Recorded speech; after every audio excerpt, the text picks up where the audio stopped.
হয়রানি, সরাসরি হয়রানির শিকার এবং অনলাইন হয়রানির শিকার।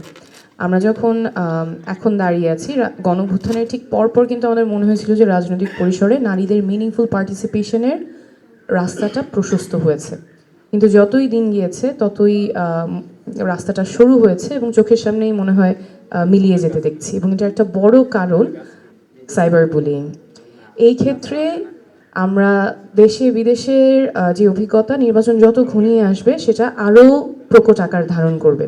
বুলিং, হ্যারাসমেন্ট, চরিত্র হনন, যেইগুলো দিয়ে মনোবল ভেঙে দেওয়া এবং দমিয়ে দেওয়ার চেষ্টা করা হয়।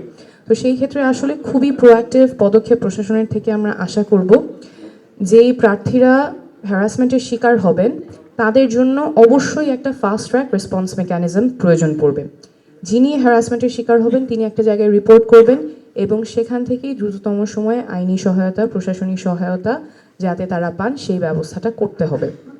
এবং সোশ্যাল মিডিয়া প্ল্যাটফর্মের সাথে সমন্বয় করে কোনো fake content, AI generated content বা যেগুলো হ্যারাসমেন্টের উদ্দেশ্যে তৈরি করা হয়েছে সেগুলো যাতে দ্রুত নামিয়ে ফেলা যায়, সেটা প্রশাসনের থেকে যে সোশ্যাল মিডিয়া প্ল্যাটফর্ম আছে, মেটা, টিকটক, তাদের সাথে একটা সমন্বয় করে একটা ইলেকশন রুম হতে পারে, সেল হতে পারে, সেটা দ্রুত করা প্রয়োজন। আসলে সময় অনেক স্বল্প।